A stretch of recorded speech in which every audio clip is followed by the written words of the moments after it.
थारा भाई जोगिंदर सिकंदर भगंदर। इस समय भोजपुरी इंडस्ट्री में थारा भाई जोगिंदर को लेकर हल्का सा माहौल गर्म दिखा है, जब थारा भाई जोगिंदर ने आकर अपनी बातों को रखा पवन सिंह के कंट्रोवर्सी पे जो हुआ था हरियाणवी एक्ट्रेस अंजलि राघव के साथ।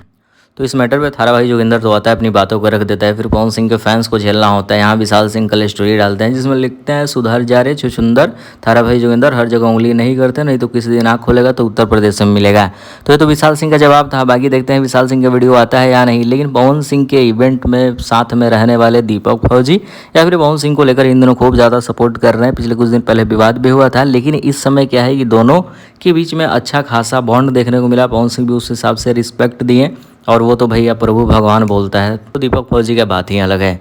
तो हम मेन मुद्दे की बात कर रहे थे जहाँ पे थारा भाई जोगिंदर ने अगर पवन सिंह को बोला था तो विशाल सिंह ने तो जवाब दिया ही दिया। लेकिन अभी से जस्ट कुछ देर पहले लाइव आए वो दीपक फौजी और अपनी बातों को पवन सिंह के सपोर्ट में आकर दीपक फौजी ने थारा भाई जोगिंदर का आकर धागा खोल दिया।